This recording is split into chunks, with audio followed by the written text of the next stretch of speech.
Hello everyone, कैसे हैं आप सब। आशा करता हूँ आप लोग बढ़िया ही होंगे। तो आज मैं आपको इस वीडियो में बताने वाला हूँ क्लास 10th सोशल साइंस का यानी कि सामाजिक विज्ञान का वीवीआई ऑब्जेक्टिव क्वेश्चन। और आपको आपके एग्जाम में इसी तरह के क्वेश्चन देखने को मिलेंगे, इसलिए इस वीडियो को लास्ट तक जरूर देखिएगा। तो चलिए फर्स्ट क्वेश्चन से शुरू करते हैं। पहला क्वेश्चन क्या है हमारा कि निम्नलिखित में से यानी चार ऑप्शन में से खरीफ फसल कौन है। खरीफ फसल कौन है चार ऑप्शन में से? तो चावल। चावल क्या है? तो खरीफ फसल है। अगला क्वेश्चन क्या है कि निम्नलिखित में से कौन रबी फसल है। अब बताना है कि रबी फसल कौन है। तो रबी फसल इस चार ऑप्शन में से कौन है? तो रबी फसल कौन है बताइए? तो गेहूं है। गेहूं क्या होगा? तो रबी फसल होगा। आप लोगों को ये याद रखना है कि खरीफ फसल और रबी फसल किसे कहते हैं। तो खरीफ फसल उसे कहते हैं जो कि कब बोया जाता है? तो अप्रैल या मई के महीने में बोया जाता है। उसके बाद अक्टूबर या सितंबर या अक्टूबर में काटा जाता है। उसे क्या कहेंगे? उसे कहेंगे, ये देख लीजिए, उसे कहेंगे खरीफ फसल। और रबी फसल किसे कहेंगे? रबी फसल। तो रबी फसल उसे कहेंगे जो कि नवंबर दिसंबर में बोया जाएगा और मार्च अप्रैल में काटा जाएगा, उसे कहेंगे रबी फसल। वैसे तो आप लोगों को पता ही होगा, फिर भी बता दिए, ठीक है। तो अगर ऐसे याद रखिएगा कौन किस महीने में बोया जाता है, कौन किस महीने में काटा जाता है, तो कोई भी क्वेश्चन इससे आएगा तो आप लोग बना दीजिएगा, ठीक है। जैसे देखिए रबी फसल क्या है? तो गेहूं हो जाएगा इसमें से, ठीक है। अगला क्वेश्चन देख लेते हैं। अगला क्वेश्चन है निम्नलिखित में से किस राज्य में वन का सबसे अधिक विस्तार है। चार राज्य का नाम दिया है ना, इसमें से बताना किस राज्य में ना वन का सबसे अधिक विस्तार है। तो मध्य प्रदेश में, यानी ऑप्शन क्या हो जाएगा? ऑप्शन हो जाएगा सी। नेक्स्ट क्वेश्चन है जूट के उत्पादन में कौन राज्य सबसे आगे है। जूट के उत्पादन में ना बताना है कौन राज्य है ना, तो चार राज्य का नाम दिया, इसमें से बताना है कौन राज्य सबसे आगे है किसके उत्पादन में। तो जूट के उत्पादन में। तो पश्चिम बंगाल हो जाएगा, यानी ऑप्शन क्या हो जाएगा? ऑप्शन हो जाएगा डी, पश्चिम बंगाल।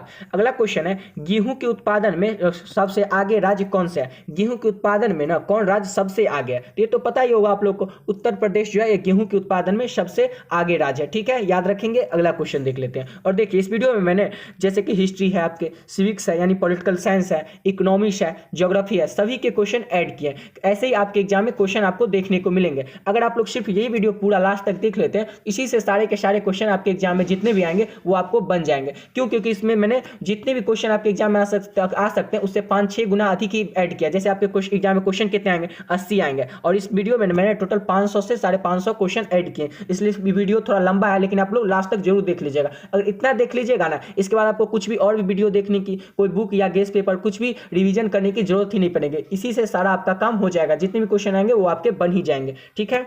तो चलिए, और आप लोग आराम से और लास्ट तक जरूर वीडियो को देखिएगा, और देखना नहीं अच्छे से समझना भी है। अगला क्वेश्चन देख लेते हैं कि चावल के उत्पादन में कौन राज्य प्रथम है। चावल के उत्पादन में ना कौन राज्य जो है ना वो प्रथम यानी पहला है। कौन राज्य? तो पश्चिम बंगाल। ऑप्शन क्या हो जाएगा? ऑप्शन हो जाएगा डी। अगला क्वेश्चन है निम्नलिखित में से शीतकालीन फसल कौन है। शीतकालीन फसल बताना। देखिए शीत मतलब क्या होता है? शीत मतलब पता ही होता है, ठंडा होता है। और शीत ठंडा के महीना में कौन सा फसल होता है? देखिए तो चार ऑप्शन में से तो गेहूं होता है ना, जो कि नवंबर दिसंबर में होता है गेहूं, आप लोगों को पता ही होगा। तो गेहूं हो जाएगा, ऑप्शन हो जाएगा सी। और आपके एग्जाम में इसी तरह के क्वेश्चन देखने को मिलेंगे। अगला क्वेश्चन है इनमें से कौन राज्य चाय का प्रमुख उत्पादक है। चाय तो जानते हैं ना, चाय के प्रमुख उत्पादक कौन राज्य है? तो असम। वैसे तो ये कोई भी क्वेश्चन आपको पता ही होगा पहले से, चाय का प्रमुख उत्पादक राज्य तो असम, ऑप्शन हो जाएगा सी। अगला क्वेश्चन है कहवा का सबसे अधिक उत्पादन किस राज्य में होता है। किस राज्य में होता है? तो कर्नाटक में होता है। ऑप्शन क्या हो जाएगा? ऑप्शन हो जाएगा बी। अगला क्वेश्चन है महाराष्ट्र किस फसल की खेती के लिए प्रसिद्ध है। महाराष्ट्र जो है ना, महाराष्ट्र ये किस फसल की खेती के लिए सबसे प्रसिद्ध है? तो कपास की खेती के लिए, ऑप्शन होगा बी। नेक्स्ट क्वेश्चन है उत्तर भारत का कौन सा राज्य गन्ना उत्पादन के लिए सर्वाधिक प्रसिद्ध है। उत्तर भारत का ना कौन सा राज्य है ना, गन्ना समझते हैं ना, गन्ना उत्पादन के लिए सबसे सर्वाधिक प्रसिद्ध है या सबसे प्रसिद्ध है। कौन सा? तो उत्तर प्रदेश। इसका भी हो जाएगा उत्तर प्रदेश। और गेहूं में भी याद रखिएगा उत्तर प्रदेश ही होगा। अगला क्वेश्चन देख लेते हैं। अगला क्वेश्चन है मूंगफली का सबसे बड़ा उत्पादक राज्य कौन है। मूंगफली का सबसे बड़ा उत्पादक राज्य बताना है। तो मूंगफली का सबसे उत्पादक राज्य हो जाएगा गुजरात, ऑप्शन हो जाएगा सी। अगला क्वेश्चन है दक्षिण भारत में सर्वाधिक गन्ना उत्पन्न करने वाला राज्य कौन सा है। तो महाराष्ट्र हो जाएगा, ऑप्शन हो जाएगा बी। इसमें देखिए जैसे कि सभी सब्जेक्ट के क्वेश्चन ऐड है। तो पहले जैसे कि अभी किस सब्जेक्ट के चल रहे थे, ज्योग्राफी के चल रहे हैं, इसके बाद फिर और हिस्ट्री के आएंगे, पॉलिटिकल साइंस के, इसमें एक सीरीज वाइज क्वेश्चन ऐड किए हुए, ठीक है ना। जैसे कि अभी चल रहा है ज्योग्राफी का, उसके बाद आएंगे पॉलिटिकल साइंस या फिर हिस्ट्री, ऐसे करके क्वेश्चन आएंगे, ठीक है ना। तो आप लोग ये नहीं कहेगा कि इसमें तो एक ही सब्जेक्ट है, सभी सब्जेक्ट है, मिक्स है, ठीक है। चलिए अगला क्वेश्चन देख लेते हैं। भारत की कितनी आबादी कृषि कार्यों से जुड़ी है। भारत में जितनी भी आबादी है ना, इसमें से कितनी प्रतिशत आबादी जो है वो कृषि के कार्य, यानी कि कृषि मतलब जानते हैं खेती होता है, खेती कार्य मतलब काम, खेती के काम से जुड़ी हुई है। तो 2/3% यानी, और 2/3 यानी ऑप्शन हो जाएगा बी। अगला क्वेश्चन क्या है, इनमें से कौन कृषि को प्रभावित करने वाला कारक नहीं है। कृषि को प्रभावित करने वाला ना कारक कौन नहीं है चार ऑप्शन में से। तो जनसंख्या क्या करती है, तो कृषि को प्रभावित करने वाला कारक नहीं है। ऑप्शन क्या हो जाएगा, ऑप्शन हो जाएगा सी। अगला क्वेश्चन है पौधों के अनुकरण के लिए, पौधों के अनुकरण के लिए कम से कम कितना तापमान होना आवश्यक है? तो कम पौधा का अनुकरण जो होगा ना, अंकुरित होगा पौधा कोई भी, उसको अंकुरित होने के लिए कम से कम कितना तापमान होना आवश्यक ही है? तो 6 डिग्री सेल्सियस। ऑप्शन हो जाएगा डी। अगला क्वेश्चन है, रबर की खेती भारत के किस राज्य में की जाती है? रबर की खेती ना भारत के किस राज्य में की जाती है, ये आपको बताना है। तो केरल राज्य में की जाती है रबर की खेती। ऑप्शन हो जाएगा ए।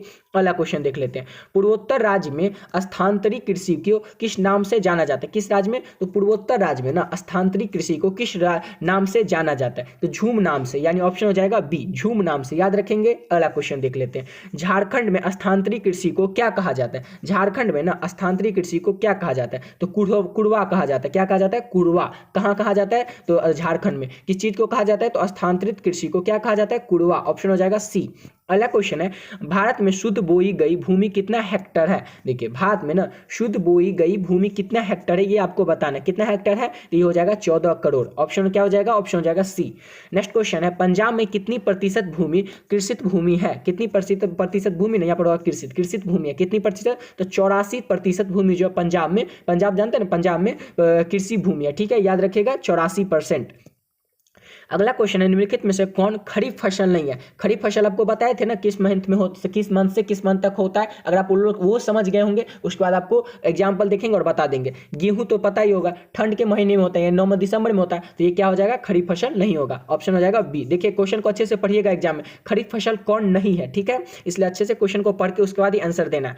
अगला क्वेश्चन है, निम्नलिखित में से कौन रबी फसल नहीं है? ये चार में से बताना, रबी फसल कौन नहीं है? तो मकई। मकई क्या है? तो रबी फसल नहीं है। ठीक है, अगला क्वेश्चन देख लेते हैं, इनमें से कौन धान की एक फसल नहीं है? धान की एक फसल कौन नहीं है? सुमन। सुमन क्या है? तो धान की एक फसल नहीं है। ऑप्शन हो जाएगा बी। अगला क्वेश्चन है, धान की खेती के अंतर्गत सर्वाधिक भूमि किस राज्य में है? धान की खेती के अंतर्गत ना सबसे ज्यादा भूमि किस राज्य में है? किसमें? तो केरल राज्य में। ऑप्शन क्या हो जाएगा? ऑप्शन हो जाएगा डी।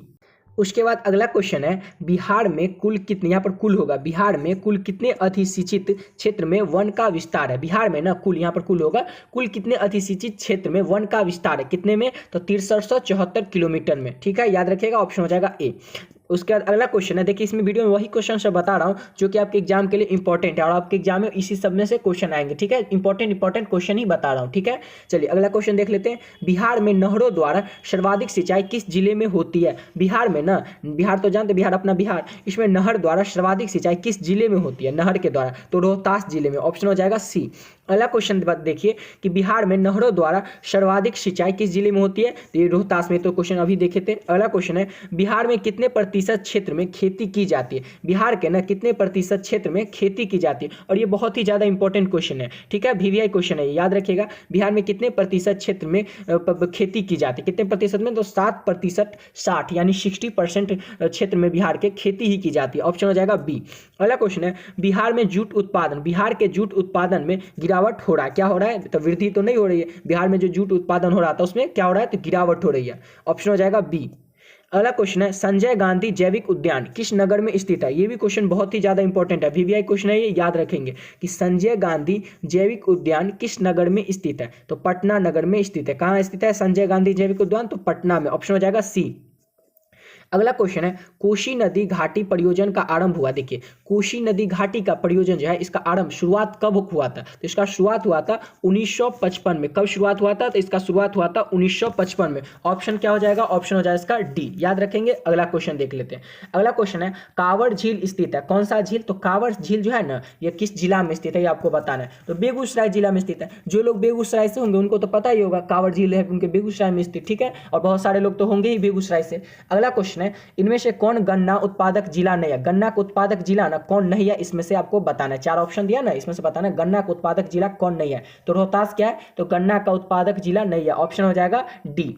अगला क्वेश्चन है, तंबाकू उत्पादन क्षेत्र है, तंबाकू उत्पादन क्षेत्र कौन सा है? चार ऑप्शन से बताना है। तो गंगा का दियारा। ऑप्शन हो जाएगा डी। अगला क्वेश्चन देख लेते हैं कि कुशेश्वर स्थान किस जिला में स्थित है? दरभंगा में है, अब लोग पता ही होगा, और जो लोग दरभंगा से उनको पता ही होगा ना, कुशेश्वर स्थान किस जिला में स्थित है? तो दरभंगा में। ऑप्शन हो जाएगा बी। अगला क्वेश्चन है, गंडक परियोजना का निर्माण किस स्थान पर हुआ? किसका? तो गंडक परियोजना का निर्माण ना किस स्थान पर हुआ था? तो वाल्मीकि नगर में हुआ था। किसमें? तो वाल्मीकि नगर में गंडक परियोजना का निर्माण हुआ था। ठीक है, ऑप्शन हो जाएगा डी। अगला क्वेश्चन है, राज्य की कितनी प्रतिशत जनसंख्या कृषि कार्य में लगी हुई है? पूरे राज्य में ना, बिहार राज्य में कितनी प्रतिशत जनसंख्या जो है ना वो कृषि कार्य में लगी हुई है? तो 80%, यानी ऑप्शन हो जाएगा ए। अगला, और ये भी क्वेश्चन बहुत ज़्यादा इंपॉर्टेंट है, याद रखिएगा। अगला क्वेश्चन है, बिहार में सिंचाई का सबसे प्रचलित साधन क्या है? बिहार में ना सिंचाई का सबसे प्रचलित साधन क्या है? इसका हो जाएगा नलकूप। क्या है? तो नलकूप, ऑप्शन हो जाएगा सी। अगला क्वेश्चन है, कोशी परियोजना में किस स्थान पर बराज बनाया गया है? कोशी परियोजना में ना किस स्थान पर बराज बनाया गया? किस स्थान पर? तो हनुमान नगर में। ऑप्शन क्या हो जाएगा? ऑप्शन हो जाएगा बी। अगला क्वेश्चन है हमारा कि बिहार में कुल जिलों की संख्या कितनी है? यहाँ पर जलो नहीं होगा, जिलो होगा। बिहार में ना कुल जिलों की संख्या, ये आप लोगों को पता ही होगा, 38 होगा। बिहार में कुल जिलों की संख्या कितनी है? तो 38 होगा। ऑप्शन हो जाएगा डी। अगला क्वेश्चन है, सासाराम में किस जिला का मुख्यालय अवस्थित है? सासाराम में ना किस जिला का मुख्यालय अवस्थित है, ये आपको बताने पर मुख्यालय होगा। अवस्थित किस जिला का है? तो रोहतास का। ऑप्शन हो जाएगा सी। अगला क्वेश्चन है, सबसे कम वर्षा का जिला, सबसे वो कम वर्षा किस जिला में होता है? तो होता है बक्सर में। ऑप्शन हो जाएगा बी। नेक्स्ट क्वेश्चन है, कौन सा नदी बिहार का शोक कहलाती रही है? और ये क्वेश्चन बहुत ही ज्यादा इंपॉर्टेंट है कि कौन सा नदी ना बिहार का शोक नदी कहलाती रही है? तो कोसी नदी। और ये VVI क्वेश्चन है, ये याद रखिएगा। ठीक है ना। अगला क्वेश्चन देख लेते हैं। अगला क्वेश्चन है, पटना से लखीसराय तक निम्न क्षेत्र क्या कहलाता है? पटना से ना लखीसराय तक निम्न क्षेत्र क्या कहलाता है? तो जल्ला कहलाता है। ऑप्शन क्या हो जाएगा? ऑप्शन हो जाएगा ए। नेक्स्ट क्वेश्चन है, इनमें से कौन सी नदी सालों भर जलपूर्ति नहीं रहती? 4 नदी का नाम दिया, इसमें से बताना कौन सा नदी ने साल भर जलपूरित नहीं रहती है? कौन? तो चीर नदी। ऑप्शन हो जाएगा डी। अगला क्वेश्चन है, बिहार की कौन सी फसल साल भर में तैयार होती है? बिहार में ना कौन सी फसल जो होती है साल भर में तैयार होती है? तो गन्ना की फसल। ऑप्शन हो जाएगा सी। अगला क्वेश्चन देख क्या है कि बिहार में किस प्रकार के वन पाए जाते हैं? बिहार में ना किस प्रकार के वन पाए जाते हैं? वन मतलब समझते हैं ना, जंगल पाए जाते हैं। तो पतझड़। ऑप्शन हो जाएगा, बिहार में किस प्रकार के वन पाए जाते हैं? तो पतझड़। ऑप्शन हो जाएगा सी। अगला क्वेश्चन है, बिहार की फसल सघनता कितनी है? बिहार की फसल का सघनता कितनी है? तो 2.06, यानी ऑप्शन हो जाएगा डी। अगला क्वेश्चन है, बिहार की बहुफसली भूमि का प्रतिशत कितना है? बिहार में ना बहुफसली भूमि का प्रतिशत कितना है? तो इसका ऑप्शन हो जाएगा बी, 62.65, यानी ऑप्शन हो जाएगा बी। नेक्स्ट क्वेश्चन है, इनमें से कौन रबी फसल है? तो आप लोगों को पता ही थे रबी फसल कौन है? तो जौ हो जाएगा। क्या हो जाएगा? तो जौ क्या है? तो रबी फसल है। ऑप्शन क्या हो जाएगा? सी। अब अगला क्वेश्चन देखिए। अगला क्वेश्चन क्या है कि सुपानी कृषि न किस राज्य में प्रचलित है? सुपानी जो कृषि है ये किस राज्य में प्रचलित है? तो ये उत्तराखंड राज्य में प्रचलित है। ऑप्शन हो जाएगा बी, उत्तराखंड। अगला क्वेश्चन देख लेते हैं। अगला क्वेश्चन क्या है कि सीमेंट उद्योग का सबसे प्रमुख कच्चा माल क्या है? सीमेंट उद्योग का ना सबसे प्रमुख कच्चा माल क्या है? तो इसका हो जाएगा चूना पत्थर। ऑप्शन हो जाएगा ए, चूना और पत्थर। ऑप्शन क्या होगा? ऑप्शन हो जाएगा ए। नेक्स्ट क्वेश्चन देख लेते हैं, कौन भारत का सबसे बड़ा लौह उत्पादक राज्य है? लौह मतलब क्या होता है? लोहा होता है। कि भारत का ना सबसे बड़ा लौह उत्पादक राज्य कौन सा है? तो इसका हो जाएगा option number A, Karnataka. Karnataka क्या है? तो भारत का सबसे बड़ा लौह उत्पादक यानी लोहा का उत्पादक राज्य है। अगला क्वेश्चन है, किस खनिज को उद्योग की जननी माना गया? किस खनिज को ना उद्योग की जननी माना है? किसको? तो लोहा को। ऑप्शन हो जाएगा सी। इसका क्या हो जाएगा ऑप्शन? तो ऑप्शन हो जाएगा सी।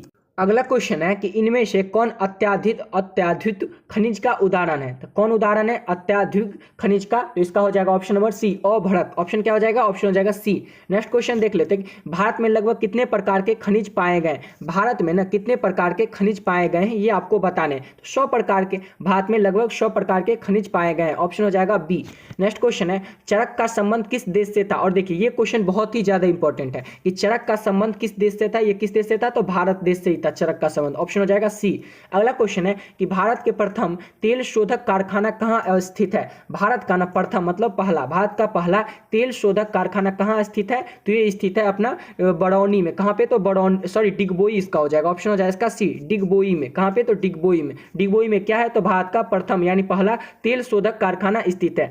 अगला क्वेश्चन है, मैग्नीज उत्पादन में भारत का विश्व में क्या स्थान है? मैग्नीज उत्पादन किसमें? तो मैग्नीज उत्पादन में ना भारत का विश्व भर में क्या स्थान? तो तृतीय स्थान है। कितना? यानी तीसरा स्थान है। ऑप्शन हो जाएगा सी।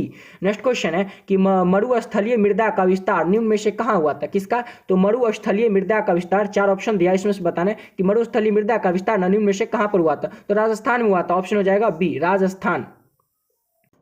अब नेक्स्ट क्वेश्चन देखिए। नेक्स्ट क्वेश्चन क्या है कि इटली तथा जर्मनी वर्तमान में किस महादेश के अंतर्गत आते हैं। इटली तथा जर्मनी जो है ना, ये वर्तमान यानी अभी के समय में किस महादेश के अंतर्गत आते हैं, तो यूरोप के अंतर्गत आते हैं। किस महादेश के अंतर्गत आते हैं, तो यूरोप की। ऑप्शन हो जाएगा सी। अगला क्वेश्चन है, फ्रांस में किस शासन वंश की पुनः स्थापना वियना कांग्रेस के द्वारा की गई थी। फ्रांस में ना किस शासन वंश की पुनः स्थापना वियना कांग्रेस के द्वारा की गई थी। किस शासन वंश की, तो बुर्बो वंश की। ऑप्शन हो जाएगा सी। नेक्स्ट क्वेश्चन देख लेते हैं। नेक्स्ट क्वेश्चन क्या है कि मैजिनी का संबंध किस संगठन से था। किसका संबंध, तो मैजिनी का ना संबंध किस संगठन से था, ये आपको बताना है। तो इसका ऑप्शन क्या हो जाएगा, ऑप्शन हो जाएगा बी, कार्बोनेडी। यानी कि मैजिनी का संबंध किस संगठन से था, तो कार्बोनेडी से। ऑप्शन हो जाएगा बी। नेक्स्ट क्वेश्चन क्या है कि इटली एवं जर्मनी के एकीकरण के विरुद्ध में निम्न में से कौन था। देखिए, इटली और जर्मनी का जो एकीकरण हुआ था, इसके विरुद्ध में से 4 ऑप्शन में से बताना है कौन था। तो कौन था, तो ऑस्ट्रिया, यानी ऑप्शन हो जाएगा सी। अगला क्वेश्चन है, काउंट काबूल क्या, तो काउंट काबूल को विक्टर एमुनियल को ने किस पद पर नियुक्त किया। देखिए, काउंट काबूल जो था ना, इसको विक्टर एमुनियल ने किस पद पर नियुक्त किया था, तो प्रधानमंत्री के पद पर। किस पद पर नियुक्त किया था, तो प्रधानमंत्री के पद पर। ऑप्शन हो जाएगा इसका सी। नेक्स्ट क्वेश्चन है, गौरी बाल्डी पेशे से क्या थे। गौरी बाल्डी जो थे ना, ये पेशे से उनका काम क्या था, ये आपको बताने। तो वो क्या थे, तो वो नाविक थे। गौरी बाल्डी पेशे से क्या थे, तो नाविक। ऑप्शन क्या हो जाएगा, ऑप्शन हो जाएगा डी। ठीक है, अगला क्वेश्चन देख लेते हैं कि जर्मन राइन राज्य का निर्माण किसने किया था। किसका निर्माण, तो देखिए, जर्मन राइन राज्य का निर्माण किसने किया था, ये आपको बताना है। तो नेपोलियन बोनापार्ट ने क्या किया था, तो जर्मन राइन राज्य का निर्माण किया था। किसका, तो जर्मन राइन राज्य का निर्माण किया था नेपोलियन बोनापार्ट ने। ऑप्शन हो जाएगा बी। नेक्स्ट क्वेश्चन देख लेते हैं। नेक्स्ट क्वेश्चन क्या है कि जाल वेडिन क्या, तो जाल वेडिन कैसी संस्था थी। जाल वेडिन जो थी ना, ये कैसी संस्था थी, तो ये व्यापारियों की संस्था थी। जाल वेडिन जो थी, ये व्यापारियों की संस्था थी। ऑप्शन हो जाएगा बी। नेक्स्ट क्वेश्चन है, देख लेते हैं। नेक्स्ट क्वेश्चन क्या है कि रक्त एवं लौह की नीति का आंवलन किसने किया था। रक्त एवं लौह नीति का आंवलन किसने किया था, ये आपको बताना है। तो बिस्मार्क ने किया था। किसने किया था, तो बिस्मार्क ने। ऑप्शन हो जाएगा सी। नेक्स्ट क्वेश्चन है, फ्रैंकफर्ट क्या क्वेश्चन है कि फ्रैंकफर्ट की संधि कब हुई थी। ये इंपॉर्टेंट क्वेश्चन है, ये आपको याद ही रखना है किसी भी कीमत पर। फ्रैंकफर्ट की संधि जो हुई थी, ये कब हुई थी, किस साल में हुई थी, तो ये हुई थी 1871 में। ऑप्शन हो जाएगा डी। 1871 में फ्रैंकफर्ट की संधि हुई थी। ऑप्शन हो जाएगा डी। नेक्स्ट क्वेश्चन क्या है कि नेपोलियन यहाँ पर होगा। नेपोलियन की क्रांति, नेपाल यहाँ पर क्या, नेपल्स की क्रांति कब हुई थी। किसकी, तो नेपल्स की क्रांति कब हुई थी, ये आपको बताना है। किस ईस्वी में हुई थी नेपल्स की क्रांति, तो इसकी क्रांति हुई थी 1821 में। नेपल्स की क्रांति किस वर्ष हुई थी, किस साल में हुई थी, ऐसे क्वेश्चन रहेगा तो आपको लगा देना 1821। देखिए, 4 ऑप्शन जो है ना, ये सिर्फ बदला रहेगा। ये यहाँ पर कहीं पे भी रह सकता है। ए में ये जैसे बी का ऑप्शन रह सकता है ए में, ये तो आपको पता ही होगा। सी का बी, डी में कहीं पर भी रहेगा, लेकिन आपको क्वेश्चन का आंसर याद रखना है। जैसे कि नेपल्स की क्रांति तो किस साल हुई थी, तो ये हुई थी 1821 में। ऑप्शन हो जाएगा इसका बी। अगला क्वेश्चन देख लेते हैं, चार्टिस्ट आंदोलन कहाँ हुआ था। कौन सा आंदोलन, तो चार्टिस्ट आंदोलन जो हुआ था ना, ये कहाँ पर हुआ था, तो ये हुआ था इंग्लैंड में। ऑप्शन हो जाएगा इसका डी, इंग्लैंड में। अगला क्वेश्चन देख लेते हैं, यूनान को एक स्वतंत्र राष्ट्र घोषित किया गया था। देखिए, यूनान को ना स्वतंत्र राष्ट्र कब घोषित किया गया था, किस साल में किया गया था, तो 1832 ईस्वी में यूनान को एक स्वतंत्र राष्ट्र घोषित किया गया था। ऑप्शन हो जाए इसका बी। अगला क्वेश्चन है, कार्बोनेडी संगठन किस वर्ष हुआ था। कौन सा संगठन, तो कार्बोनेडी संगठन जो हुआ था ना, ये किस वर्ष में हुआ था, तो हुआ था 1810 में। देखिए, ईस्वी वाला क्वेश्चन जानते हैं आप लोगों से थोड़ा नहीं हो पाएगा याद, अगर जो लोग पहले से पढ़ नहीं पाएंगे किसी भी कारणवश से, तो आप लोग क्या कीजिएगा, जैसे कार्बन अगर हो सके तो, अभी तो टाइम है नहीं, फिर भी अगर हो सके तो कार्बोनेडी संगठन ऐसे लिखिएगा और ऐसे तीर बना करके लिख दीजिएगा 1810 एक कॉपी में। 1 मिनट भी नहीं लगेगा। ऐसे करके जो भी डेट वाला क्वेश्चन होगा इसको ऐसे लिख लीजिएगा, और एग्जाम जब तक नहीं होगा आपको तब तक आपको क्या करना है, उसको रटते रहना है। मतलब रटते नहीं, पढ़ते रहना है। एक बार अगर पढ़ते रहिएगा अपने आप याद आ जाएगा। वहां पर जाइएगा, जैसे 4 ऑप्शन तो आपके सामने रहेगा ही, अगर क्वेश्चन पढ़े रहेंगे तो आपको अपने आप पता चल जाएगा, अच्छा इसका ये आंसर होगा 1810 होगा इसका। कार्बोनेडी संगठन जैसे ही पढ़ेंगे याद आ जाए, अच्छा 1810 होगा इसका। ऐसे करके आपको याद आ ही जाएगा अगर आप लोग ऐसे पढ़ते रहेंगे, बार बार रिवीजन करते रहेंगे। तो अगर हो सके तो ऐसे कीजिएगा, कार्बोनेडी संगठन लिखे, ऐसे तीर बनाए और लिख दीजिएगा 1810। ठीक है, कोई भी और कुछ हो तो यहाँ पे ऐसे लिख करके तीर बना करके डेट लिख दीजिएगा। इससे क्या होगा, बार बार रिवीजन करते रहेंगे, कॉपी में रहेगा तो। ठीक है,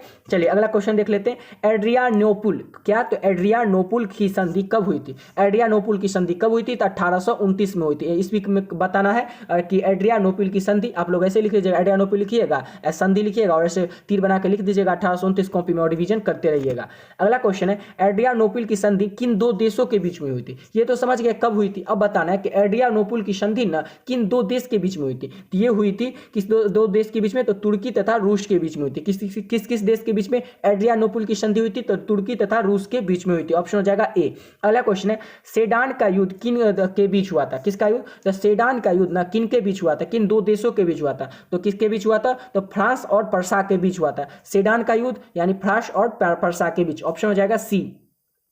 अगला क्वेश्चन है पोलैंड के विद्रोह को किसने कुचल दिया? पोलैंड का जो विद्रोह हुआ था ना, इसको किसने कुचल दिया था? बताइए। तो इसको किसने कुचल दिया था? तो इसको रूस ने कुचल दिया था। ऑप्शन हो जाएगा इसका ए, रूस ने।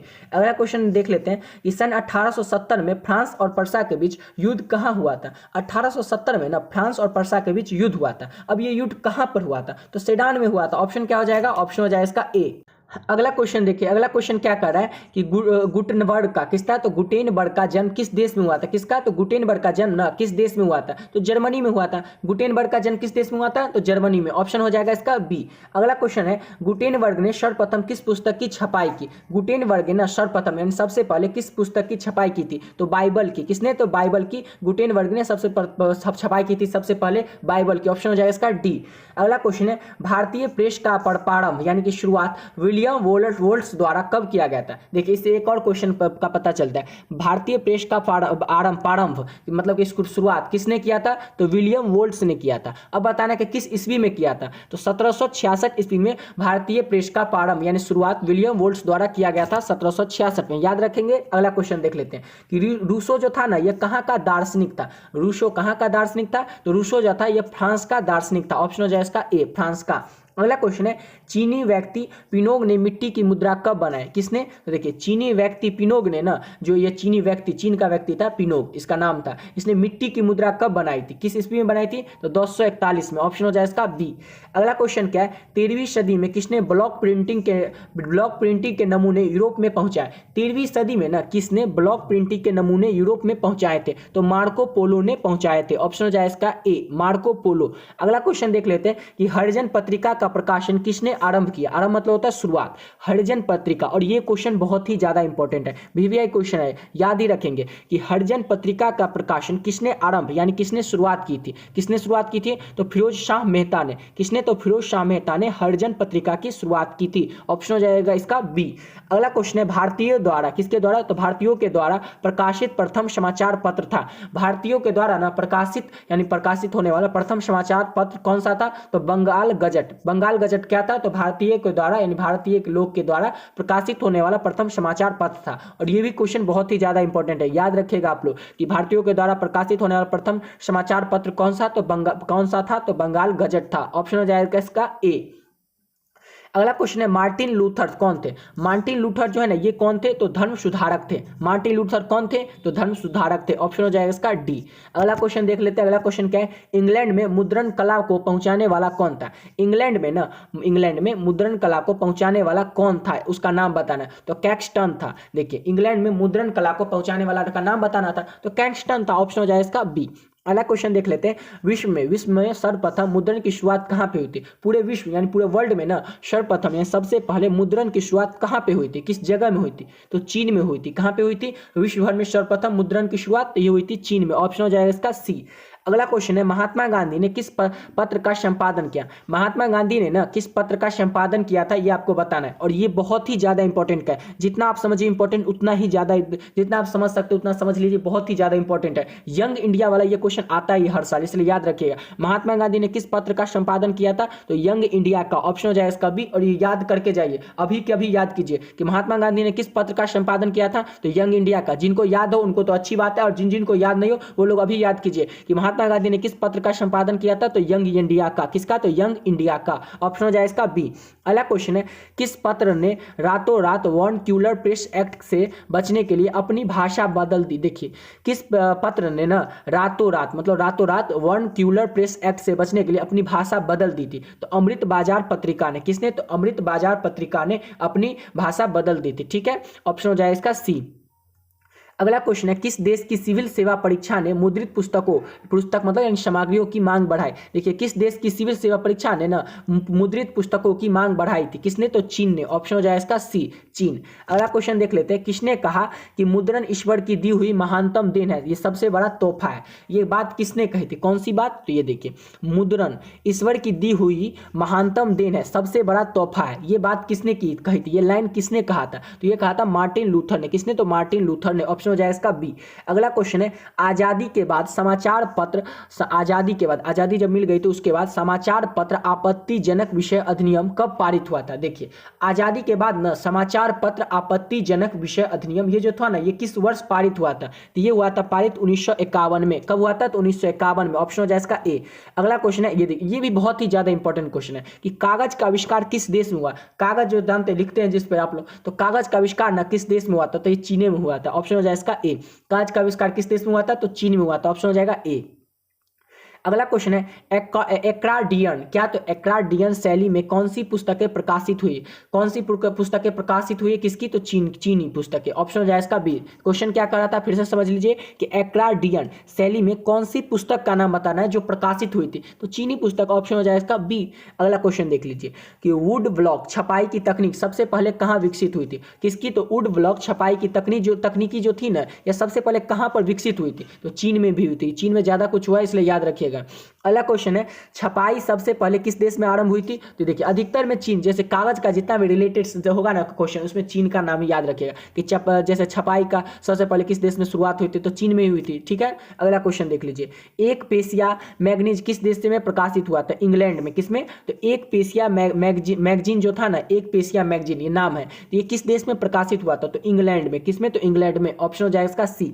अगला क्वेश्चन है, यूरोप में कागज बनाने वाला पहला कारखाना कहाँ खोला गया था। देखिए चीन में तो सबसे पहले कागज बनाया गया था, लेकिन कारखाना कहाँ खोला गया था, तो यूरोप में। यूरोप भर में कागज बनाने वाला पहला कारखाना कहाँ पर खोला गया था, किस देश में, तो जर्मनी में। कहाँ पे, तो जर्मनी में। ऑप्शन क्या हो जाएगा, सी हो जाएगा। अगला क्वेश्चन है, छाप खाना का आविष्कार किसने किया था, किसका, तो छाप खाना का आविष्कार ना किसने किया था, तो गुटेनबर्ग ने। ऑप्शन हो जाए इसका ए।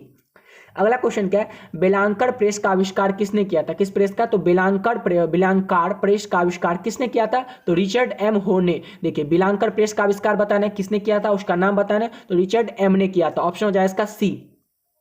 अगला क्वेश्चन है, भारत में पहला छाप खाना किन लोगों ने लगाया। भारत में ना पहला छाप खाना किन लोगों ने लगाया था, ये आपको बताना है, तो पुर्तगालियों ने लगाया था। भारत में पहला छाप खाना किन लोगों ने लगाया था, तो पुर्तगालियों ने। ऑप्शन हो जाए इसका ए।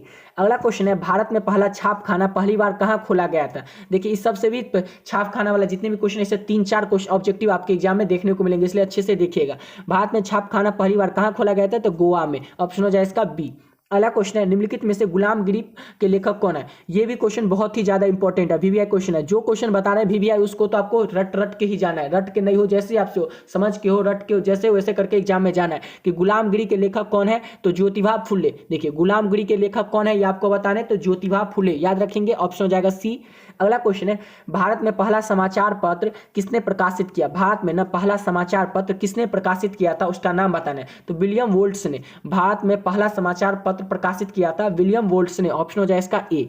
अगला क्वेश्चन देख लेते हैं कि वर्नियल प्रेस एक्ट किस गवर्नर जनरल के समय में पारित हुआ था। क्या, तो वर्नियल प्रेस एक्ट ये जो था ना, ये किस गवर्नर जनरल के समय में पारित हुआ था, तो लॉर्ड लिट्टन के समय में। ऑप्शन हो जाए इसका सी, लॉर्ड लिट्टन। अगला क्वेश्चन क्या है, अंग्रेजी भाषा में बंगाल गजट का प्रकाशन किसने आरंभ किया था। अंग्रेजी भाषा में ना बंगाल गजट का प्रकाशन किसने शुरू किया था, आरंभ मतलब होता है शुरू, किसने, तो जेम्स ऑगस्टस हिक्की ने। किसने, तो जेम्स ऑगस्टस हिक्की ने आरंभ किया था, किसका, तो अंग्रेजी भाषा में बंगाल गजट का प्रकाशन। ऑप्शन हो जाए इसका बी।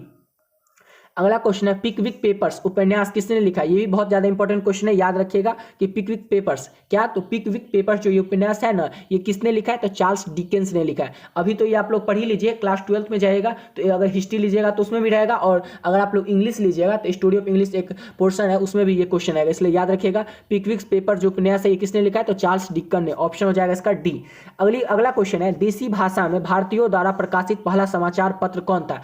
देसी भाषा में ना भारतीयों द्वारा किसके द्वारा? तो भारतीयों द्वारा प्रकाशित पहला समाचार पत्र कौन सा था? तो बंगाल गजट। ऑप्शन हो जाएगा इसका बी, बंगाल गजट। अगला क्वेश्चन है मराठी भाषा का पहला उपन्यास कौन था? मराठी भाषा में पहला उपन्यास कौन सा था ये आपको बताना है। तो यमुना पर्यटन। मराठी भाषा में पहला उपन्यास का नाम बताना था, तो हो जाएगा उसका ऑप्शन ए, यमुना पर्यटन। ऑप्शन होगा ए।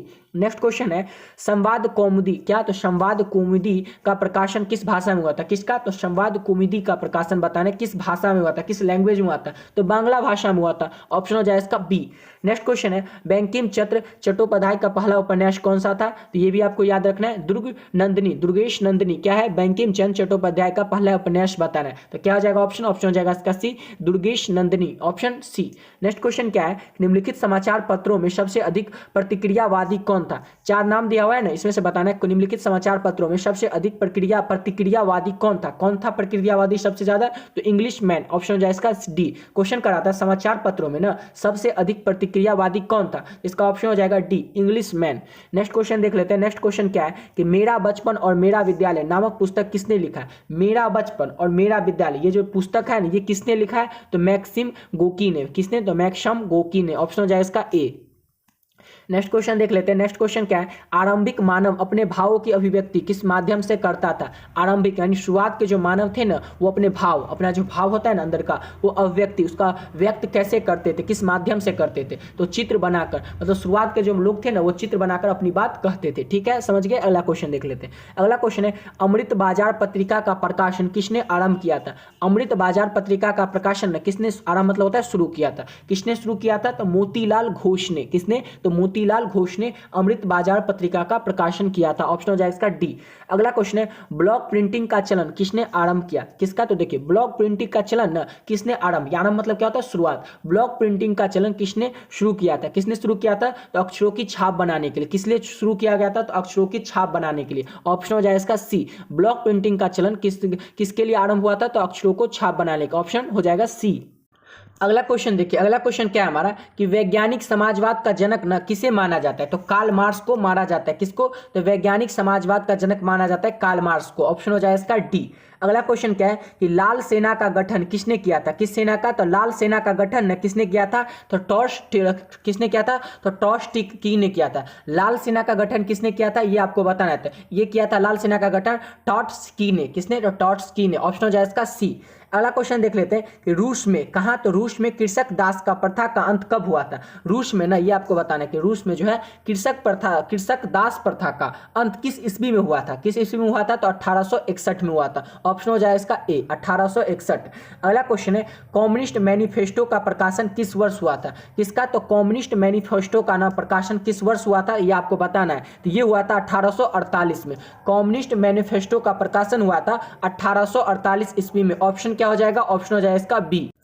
अगला क्वेश्चन देखिए। अगला क्वेश्चन क्या है कि वार एंड पीस किसकी रचना है? क्या? तो वार एंड पीस जो है ना ये किसकी रचना है? चार ऑप्शन से बताना है। तो टॉल्स्टॉय की। वार एंड पीस किसकी रचना है? तो टॉल्स्टॉय की। ऑप्शन हो जाए इसका बी। अगला क्वेश्चन है रूस में जार का अर्थ क्या होता है? रूस में ना जार का अर्थ क्या होता है ये आपको बताना है। तो रूस का सम्राट होता है। किसका होता है? तो क्या होता है रूस में जार का अर्थ? तो रूस का सम्राट। ऑप्शन हो जाए इसका डी।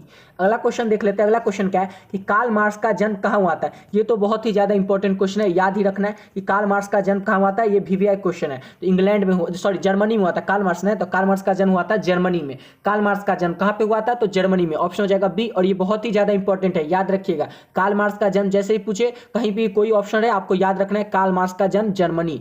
अगला क्वेश्चन देख लेते हैं कि प्रथम इंटरनेशनल की बैठक हुई थी। प्रथम इंटरनेशनल की बैठक कहाँ पे हुई थी? किस देश में? तो लंदन में हुई थी। कहाँ पे? तो प्रथम इंटरनेशनल की बैठक हुई थी लंदन में। ऑप्शन क्या हो जाएगा? ऑप्शन हो जाएगा इसका डी।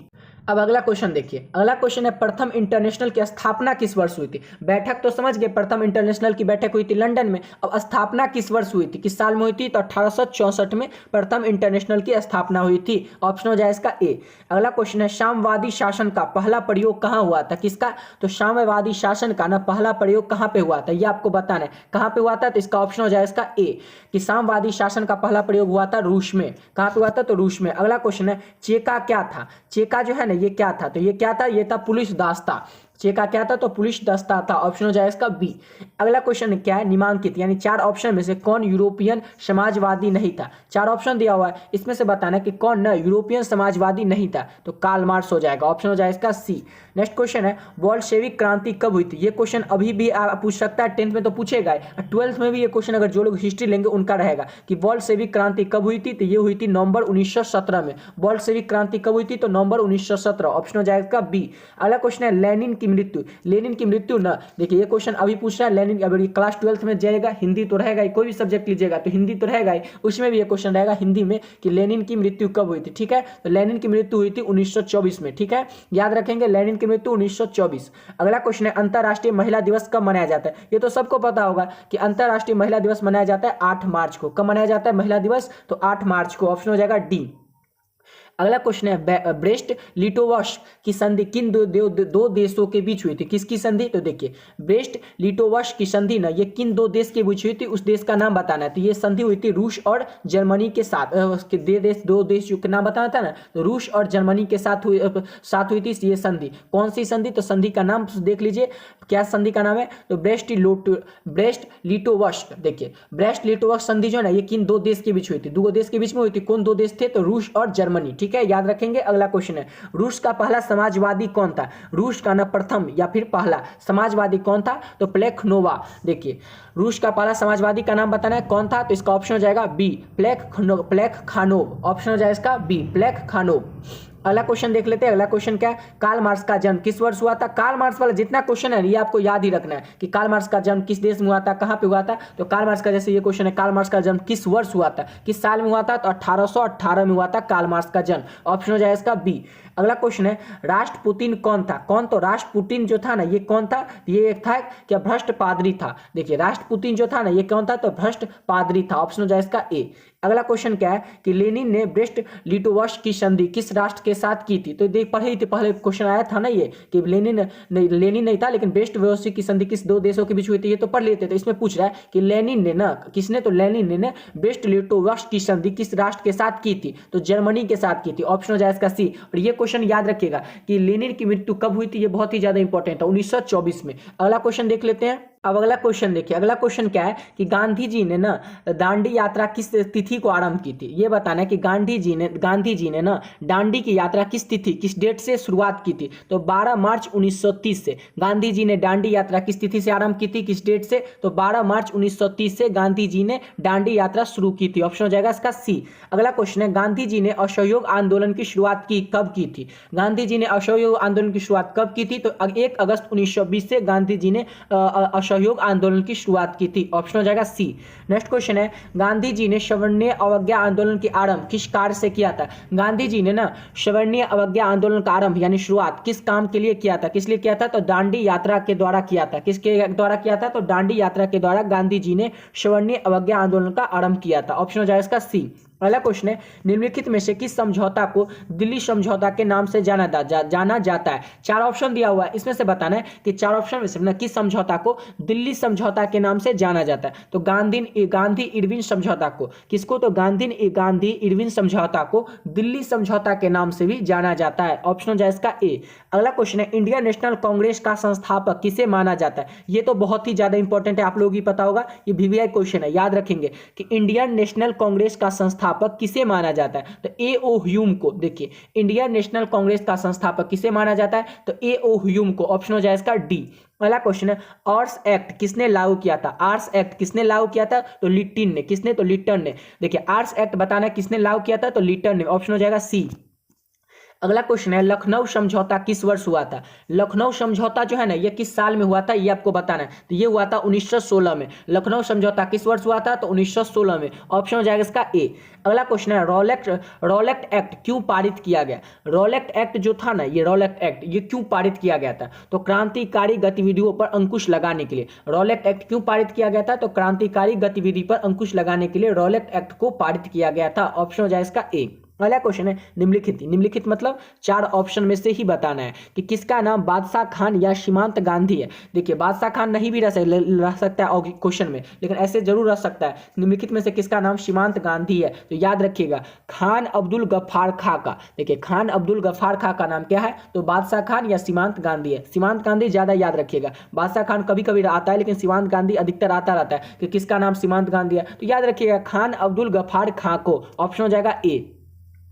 अगला क्वेश्चन है पूना समझौता किसके मध्य संपन्न हुआ। पूना समझौता जो था ना ये किन के मध्य में संपन्न हुआ था, तो गांधी जी और जिन्ना के बीच। पूना समझौता जो था ये किसके मध्य में संपन्न हुआ था, तो गांधी जी और जिन्ना के बीच में संपन्न हुआ था पूना समझौता। याद रखेंगे। अगला क्वेश्चन देखिए, और ये क्वेश्चन तो बहुत ही ज्यादा इंपॉर्टेंट है कि जालियांवाला बाग हत्याकांड के उपरांत किसका गठन किया गया था, तो हंटर समिति का। याद रखेंगे जालियांवाला बाग के हत्याकांड के बाद किसका गठन किया गया था, तो हंटर समिति का। ऑप्शन हो जाएगा डी। अगला क्वेश्चन है भारतीय राष्ट्रवाद क्या, तो भारतीय राष्ट्रवाद के उदय का सबसे प्रमुख कारण क्या था। किसके उदय का, तो भारतीय राष्ट्रवाद के उदय का ना सबसे प्रमुख कारण क्या था, तो इसका प्रमुख कारण था अंग्रेजी साम्राज्यवाद के विरुद्ध असंतोष। भारतीय राष्ट्रवाद के उदय का प्रमुख कारण था अंग्रेजी साम्राज्यवाद के विरुद्ध असंतोष। ऑप्शन हो जाएगा इसका ए।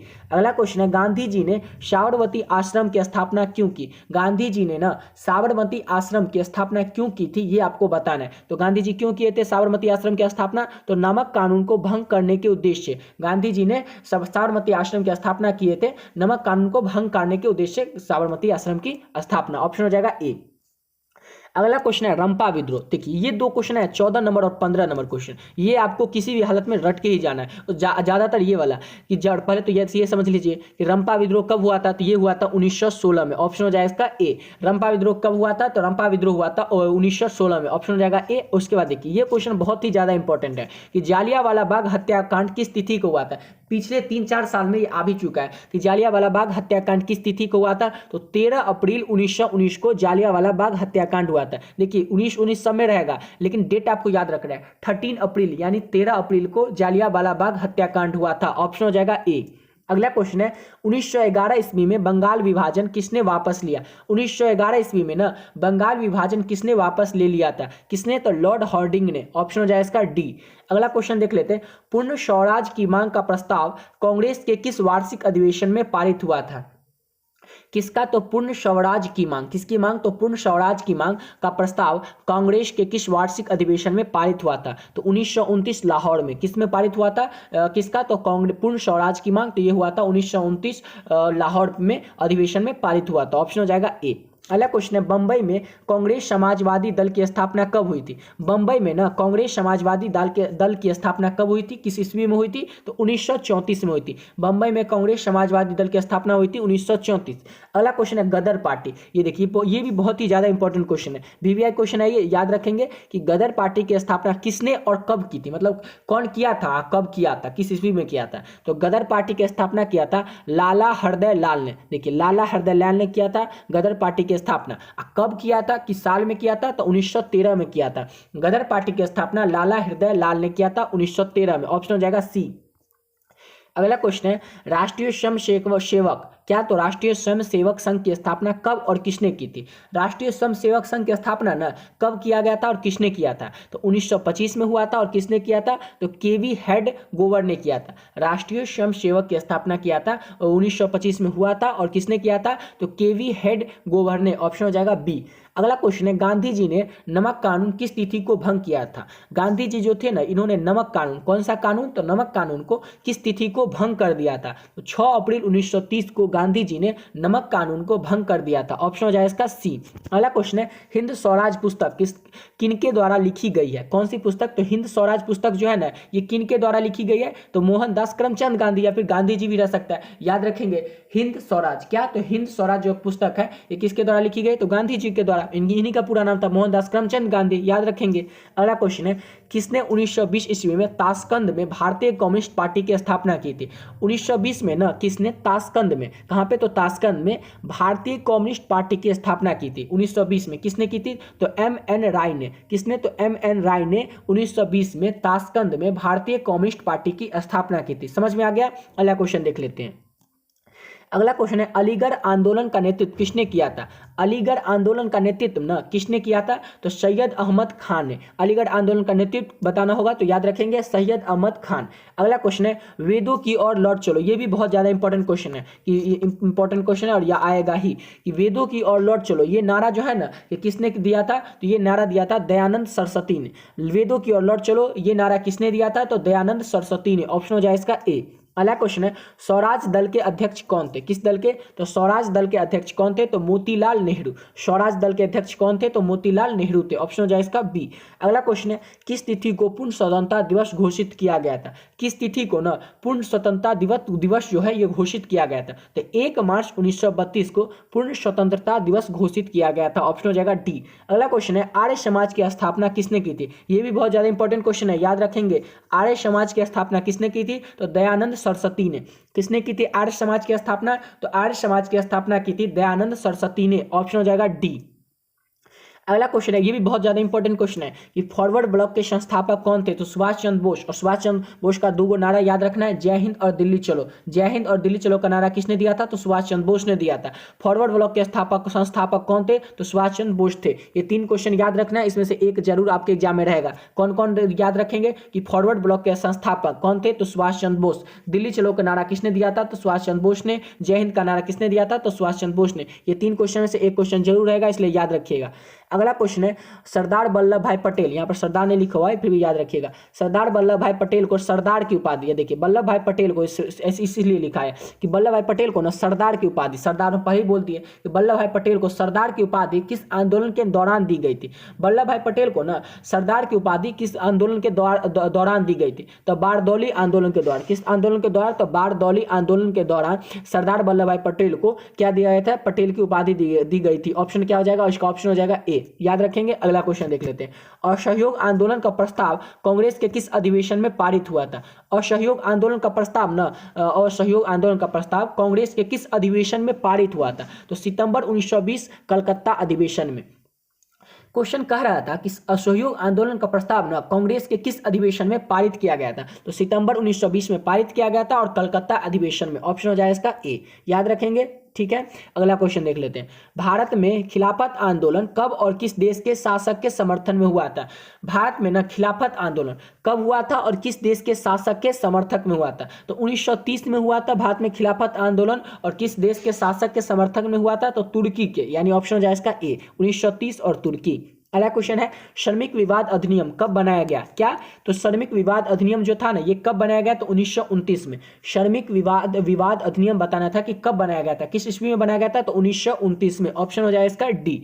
अगला क्वेश्चन है अली मुशालियार, क्या, तो अली मुशालियार ने किस विद्रोह का नेतृत्व किया था, तो मोपला विद्रोह का। देखिए अली मुशालियार ने ना किस विद्रोह का नेतृत्व किया था, तो मोपला विद्रोह का नेतृत्व किया था। ऑप्शन हो जाएगा डी। और देखिए आपके एग्जाम में इसी तरह के क्वेश्चन आपको देखने को मिलेंगे, सिर्फ आप लोगों को इस वीडियो को लास्ट तक जरूर देखना है। ठीक है।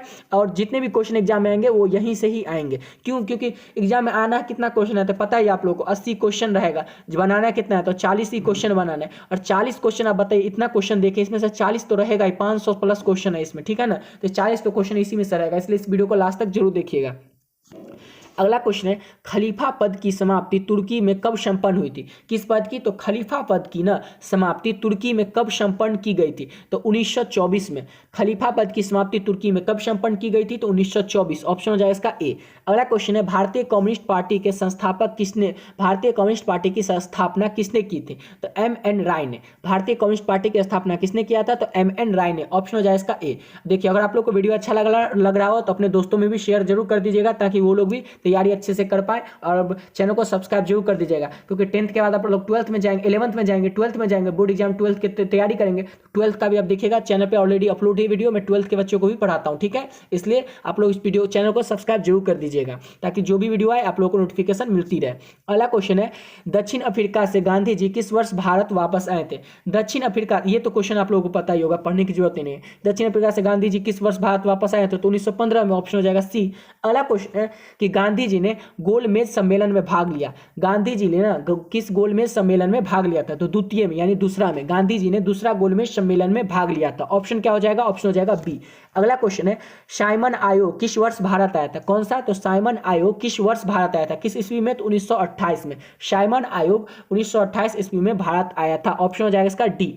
अगला क्वेश्चन है, कांग्रेस समाजवादी दल की स्थापना किस वर्ष हुई थी? किसकी? तो कांग्रेस समाजवादी दल की स्थापना किस वर्ष हुई थी? तो 1934 में। कब हुई थी कांग्रेस समाजवादी दल की स्थापना? तो 1934 में। ऑप्शन क्या हो जाएगा? ऑप्शन हो जाएगा इसका डी। अगला क्वेश्चन है हमारा कि इनमें से कौन कौन सा तत्व ना लोकतंत्र की स्थापना में बाधक है? चार ऑप्शन दिया हुआ है, इसमें से बताना है कौन सा तत्व लोकतंत्र की स्थापना में बाधक है। तो अशिक्षा। ऑप्शन हो जाएगा इसका सी। नेक्स्ट क्वेश्चन है, लोकतंत्र में सरकारें किसके प्रति उत्तरदायी होती है? लोकतंत्र में सरकार जो होती है ये किसके प्रति उत्तरदायी होती है? तो जनता के प्रति। लोकतंत्र में सरकार किसके प्रति उत्तरदायी होती है? तो जनता के प्रति। ऑप्शन हो जाएगा बी। ये क्वेश्चन इस बार 12th एग्जाम में भी पूछा था, आप लोग याद रखिएगा, 10th में भी पूछ सकता है।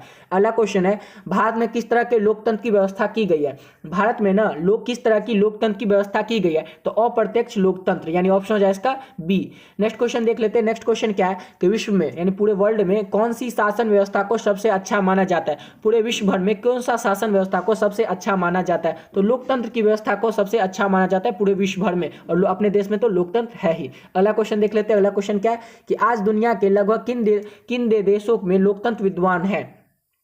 चार ऑप्शन दिया हुआ है, इसमें से बताना है कि दुनिया भर में ना कितने देशों में लोकतंत्र विद्वान है आज के समय में? तो 100 से भी अधिक देश, यानी 100 देश में तो है ही लोकतंत्र विद्वान। ऑप्शन जाए इसका ए। अगला क्वेश्चन है, किस सरकार के कार्यों का मूल्यांकन जनता भय के कारण नहीं करती है? किस सरकार के कार्य मतलब होता है काम, किस सरकार के काम का मूल्यांकन जनता भय के कारण नहीं करती है? तो लोकतांत्रिक शासन का। ऑप्शन क्या हो जाएगा? ऑप्शन जाए इसका सी। नेक्स्ट क्वेश्चन है, किस सरकार में चुनाव नियमित रूप से होते हैं? किस सरकार में चुनाव नियमित रूप से होती है? किस सरकार के में? तो लोकतंत्र में। ऑप्शन हो जाए इसका ए।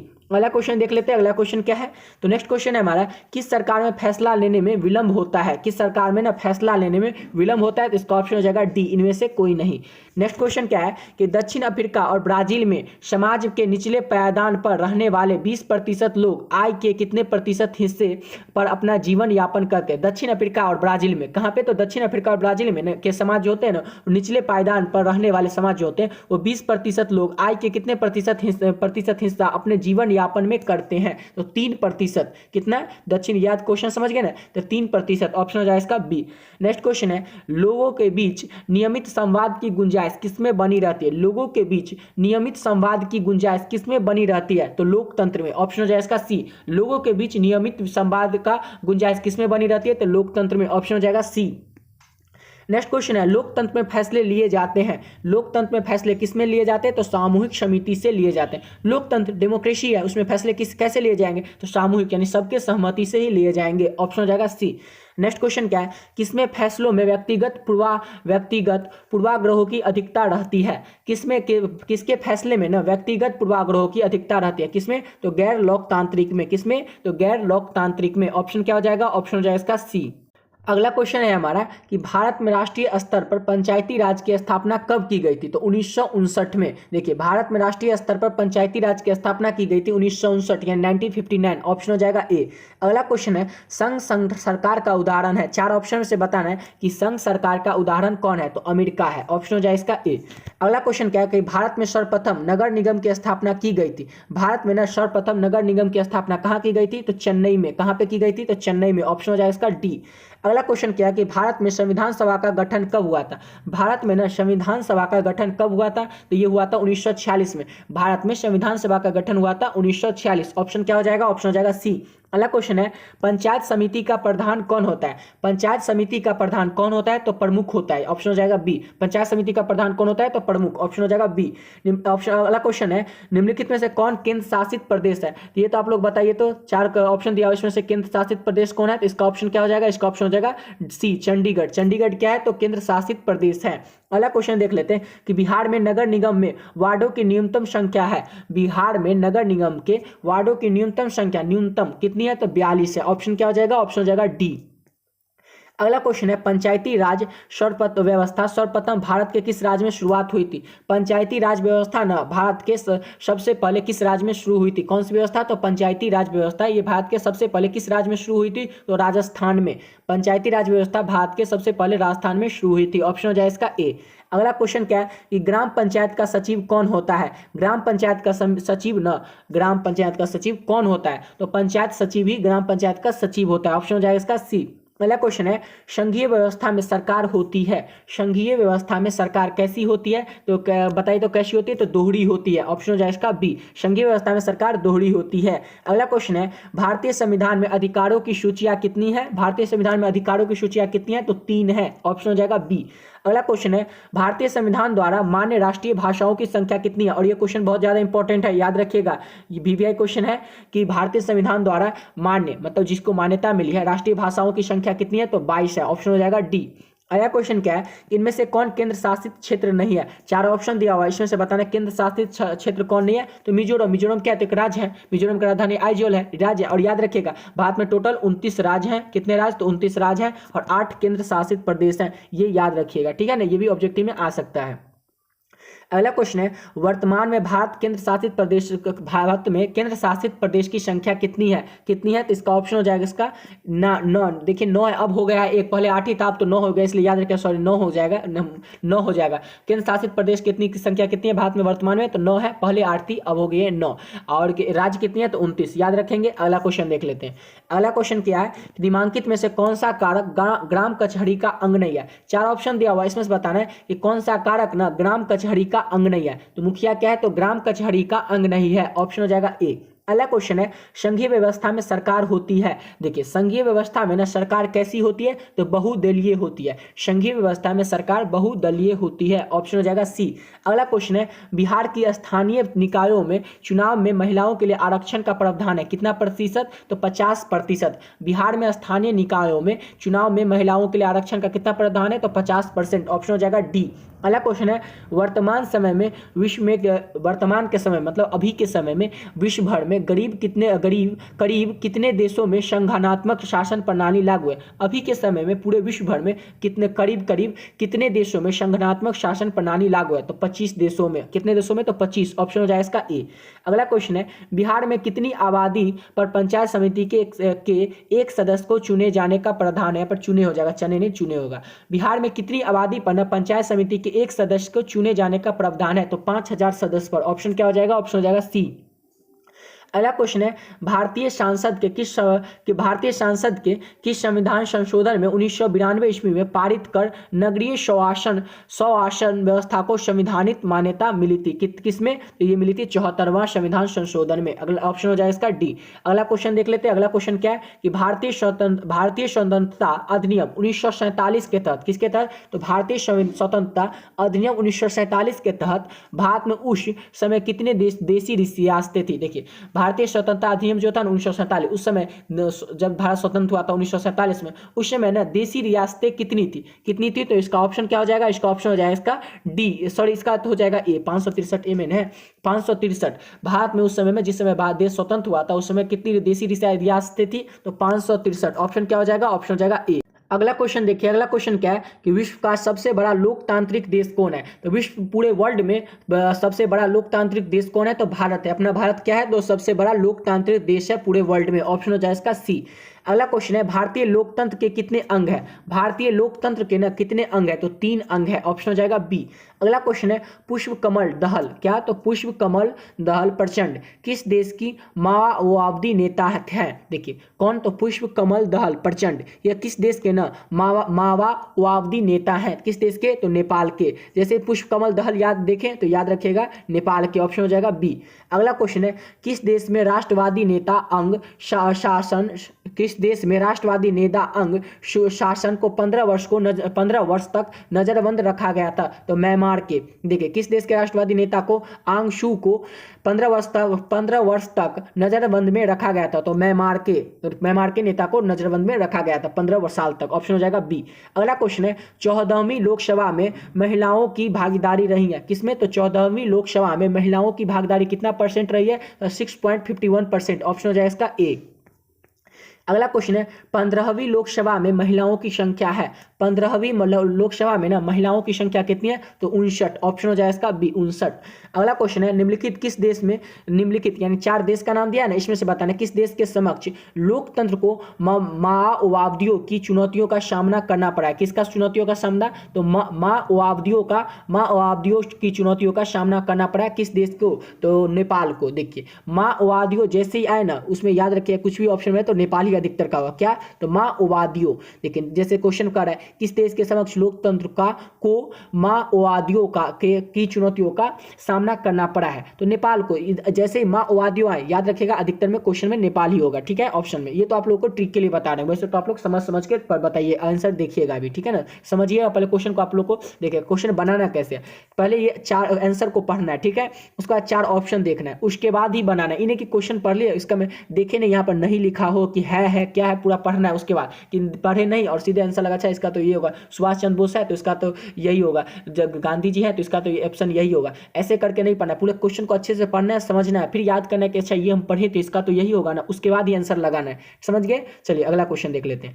किस देश के संविधान निर्माताओं में से एक अलेक्जेंडर हैमिल्टन ने कहा था कि, क्या कहा था ये याद देखिएगा, कार्यपालिका में ऊर्जा होनी चाहिए तो विधायियों में दूरदर्शिता, जब न्यायपालिका में सत्य के प्रति निष्ठा और संयम है। ये किसने कहा था, तो अमेरिका ने। ऑप्शन हो जाएगा इसका सी। अगला क्वेश्चन क्या है कि 15वीं लोकसभा में महिलाओं की भागीदारी है, 15वीं लोकसभा में ना महिलाओं की भागीदारी कितनी है, तो 10.86%, ऑप्शन हो जाएगा इसका बी। अगला क्वेश्चन है लोकतांत्रिक सुधार मुख्यतः करते हैं, लोकतांत्रिक सुधार मुख्यतः क्या काम करते हैं, तो राजनीतिक दल करते हैं। ऑप्शन हो जाएगा इसका लोकतांत्रिक सुधार कौन करते हैं, तो राजनीतिक दल करते हैं। ऑप्शन क्या हो जाएगा, ऑप्शन हो जाएगा इसका डी। चलिए अगला क्वेश्चन देख लेते हैं। अगला क्वेश्चन क्या है, और यहाँ से अब क्वेश्चन आ गया इकोनॉमिक्स यानी कि अर्थव्यवस्था का क्वेश्चन, ठीक है।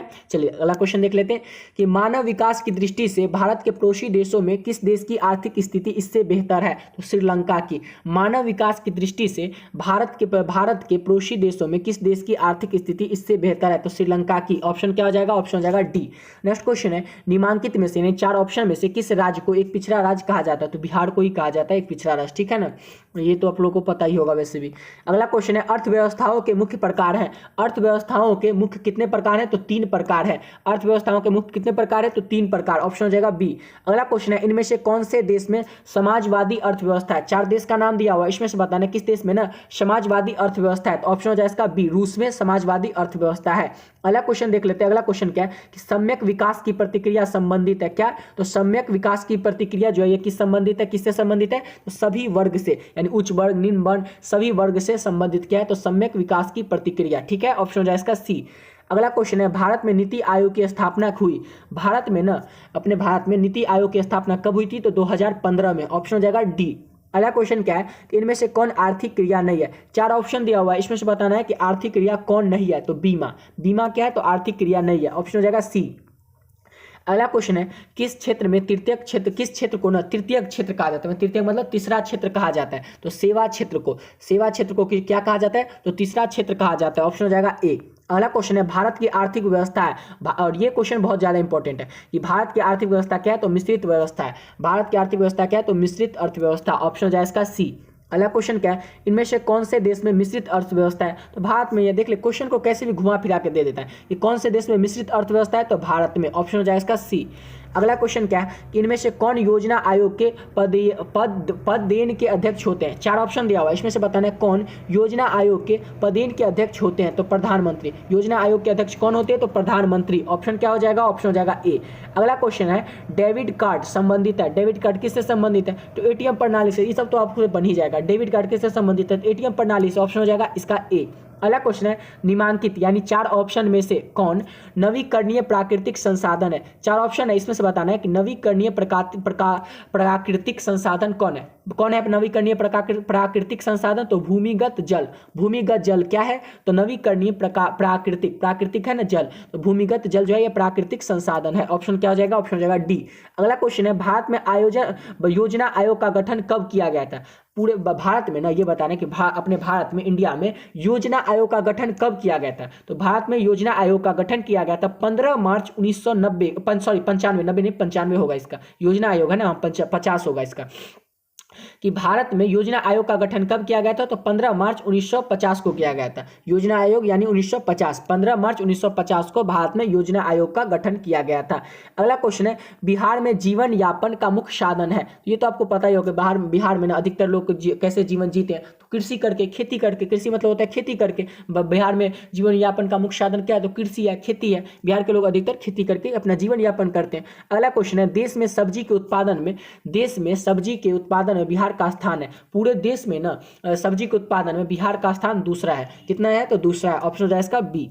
अगला क्वेश्चन देख लेते हैं कि भारत के पड़ोसी देशों में किस देश में प्रति व्यक्ति आय सबसे अधिक है। भारत के पड़ोसी देश जितने हैं ना, इसमें से किस देश में, 4 देश का नाम दिया है, ये सब क्या है, तो भारत के पड़ोसी देश है। इस सब देश में से किस देश में प्रति व्यक्ति आय जो है ना, प्रति व्यक्ति मतलब हर एक व्यक्ति की आय, आमदनी वो सबसे अधिक है, तो श्रीलंका के लोगों की। ऑप्शन क्या हो जाएगा, ऑप्शन हो जाएगा सी।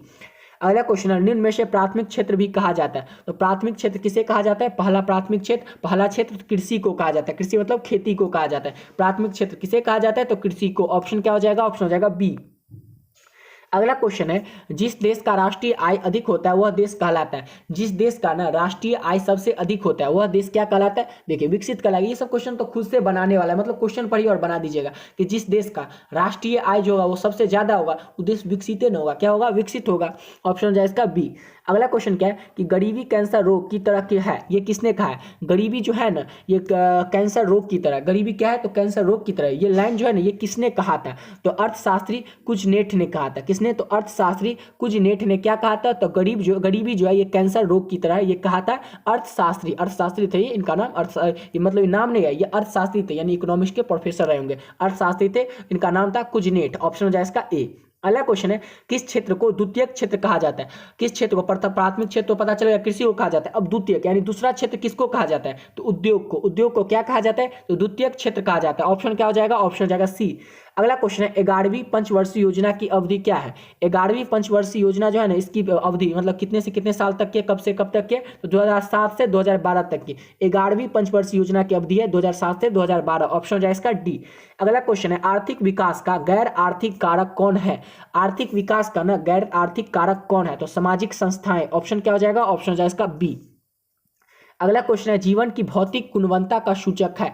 जीवन की भौतिक गुणवत्ता का सूचक 4 ऑप्शन में से कौन है, तो जीवन प्रत्याशा, शिशु मृत्यु दर, मौलिक साक्षरता, यानी ऑप्शन हो जाएगा डी। ये सब क्या है, तो जीवन की भौतिक गुणवत्ता का सूचक है। ऑप्शन क्या हो जाएगा, ऑप्शन हो जाएगा डी।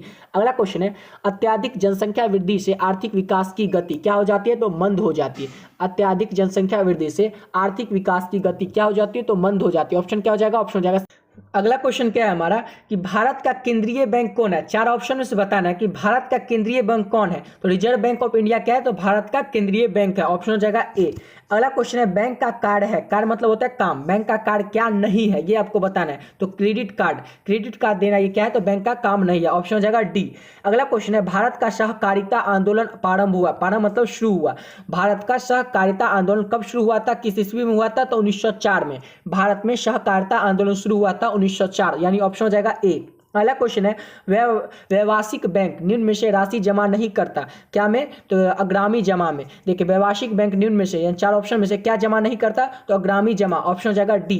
अगला क्वेश्चन है, भारत का वित्तीय राजधानी किस शहर को कहा गया है। भारत की ना वित्तीय राजधानी किस शहर को कहा गया है, तो मुंबई को क्या कहा गया है, तो भारत का वित्तीय राजधानी शहर कहा गया है। ऑप्शन हो जाएगा ए। अगला क्वेश्चन है, बैंक एवं द्वितीय क्रियाओं का संचालन होता है। बैंक एवं वित्तीय क्रियाओं का संचालन होता है किसके द्वारा, तो वाणिज्य बैंक के द्वारा क्या होता है, तो बैंक के वित्तीय क्रियाओं का संचालन होता है। ऑप्शन हो जाएगा डी। अगला क्वेश्चन है, दीर्घकालीन ऋण प्रदान करने वाली संस्था कौन सी है। 4 ऑप्शन दिया हुआ है, इसमें से बताना है कि दीर्घकालीन क्या, तो दीर्घकालीन ऋण प्रदान करने वाली संस्था कौन है, तो भूमि विकास बैंक क्या है, तो दीर्घकालीन ऋण प्रदान करने वाली संस्था है। ऑप्शन हो जाएगा सी। अगला क्वेश्चन है, गैर संस्थागत वित्तीय संस्थाएं नहीं है। 4 ऑप्शन में से बताना है कि कौन गैर संस्थागत वित्तीय संस्थाएं नहीं है, कौन नहीं है, तो सहकारी बैंक। ऑप्शन हो जाएगा ए। अगला क्वेश्चन है, गैर संस्थागत वित्त प्रदान करने वाला सबसे लोकप्रिय साधन है। 4 ऑप्शन में से बताना है गैर संस्थागत वित्त प्रदान करने क्या, तो वित्त प्रदान करने वाला सबसे लोकप्रिय साधन कौन है, तो महाजन। ऑप्शन क्या हो जाएगा, देखिए गैर संस्थागत मतलब किसी संस्था से नहीं है और वो वित्त प्रदान यानी कि पैसा हमारी जरूरत पड़ने पर हमारे पैसा का काम चला देता है, तो कौन हो जाएगा, जाएगा ऑप्शन हो जाएगा इसका बी महाजन। अगला क्वेश्चन है राज्य में सूक्ष्म वित्त कार्य करती है, राज्य में सूक्ष्म वित्त कार्य करती है, क्या कार्य करती है तो गरीब तबकों के लिए, राज्य में सूक्ष्म वित्त क्या किसके लिए काम करती है तो गरीब तबके के लिए काम। अगला क्वेश्चन है इनमें से कौन संस्थागत वित्त का साधन है, संस्थागत वित्त का साधन कौन है तो व्यवसायिक बैंक, व्यवसायिक बैंक क्या है तो संस्थागत वित्त का साधन है, ऑप्शन क्या हो जाएगा ऑप्शन हो जाएगा सी। अगला क्वेश्चन है मैक्स लेगन समिति बनाई गई थी, देखिए मैक्स लेगन समिति जो थी ना ये किस साल में बनाई गई थी, किस वर्ष में बनाई गई थी तो मैक्स लेगन समिति बनाई गई थी 1914 में। कब बनाई गई थी मैक्स लेगन समिति तो 1914 में, ऑप्शन क्या हो जाएगा ऑप्शन हो जाएगा बी। नेक्स्ट क्वेश्चन क्या है कि सहकारिता असहकारिता प्रांतीय सरकारों का हस्तांतरित विषय कब बनी, सहकारिता प्रांतीय सरकारों का हस्तांतरित विषय कब बनी थी, किस ईस्वी में बनी थी तो ये बनी थी 1918 में। 1918 में क्या बनी थी तो सहकारिता प्रांतीय सरकारों का हस्तांतरित विषय बनी थी, ऑप्शन हो जाएगा इसका बी, सॉरी इसका तो 1919 हो जाएगा, ठीक है ना 1919। अगला क्वेश्चन देख लेते हैं, अगला क्वेश्चन है व्यावसायिक बैंकों का राष्ट्रीयकरण कब किया गया था, व्यवसायिक बैंक का ना राष्ट्रीयकरण कब किया गया था तो ये किया गया था 1969 में, व्यवसायिक बैंकों का राष्ट्रीयकरण कब किया गया था तो 1969 में, ऑप्शन हो जाएगा सी। अगला क्वेश्चन है देश में अभी कार्यरत क्षेत्रीय ग्रामीण बैंकों की संख्या कितनी है तो 196, ऑप्शन क्या हो जाएगा ऑप्शन हो जाएगा डी। अगला क्वेश्चन देखिए, अगला क्वेश्चन क्या है हमारा कि ऊर्जा के मुख्य स्रोत क्या है, चार ऑप्शन दिया हुआ है इसमें से बताना ऊर्जा के मुख्य स्रोत कौन है तो कोयला पेट्रोलियम विद्युत, ये तीनों क्या है तो ऊर्जा के मुख्य स्रोत है, ऑप्शन क्या हो जाएगा ऑप्शन हो जाएगा इसका डी। अगला क्वेश्चन देख लेते हैं कि कौन सी सेवा सरकारी है, चार ऑप्शन में से बताना है कौन सी सेवा जो है ना ये सरकारी सेवा है तो बैंकिंग सेवा, बैंकिंग सेवा क्या है तो सरकारी सेवा है।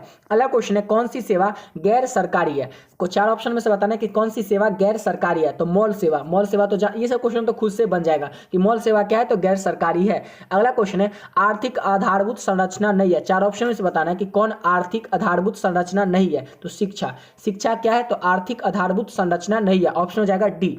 अगला क्वेश्चन है बिहार एक राज्य है तो बिहार क्या है तो कृषि प्रधान राज्य है, बिहार में अधिकतर क्या होता है तो कृषि होता है यानी खेती होता है, तो बिहार एक कौन सा राज्य है तो कृषि प्रधान राज्य है, ऑप्शन हो जाएगा डी। अगला क्वेश्चन है भारत में सेवा क्षेत्रों को समांतर कितने भागों में बांटा गया है, चार ऑप्शन में से बताना है कि भारत में ना सेवा क्षेत्रों को समांतर कितने भाग में बांटा गया तो दो भाग में बांटा गया, ऑप्शन क्या हो जाएगा ऑप्शन हो जाएगा इसका ए।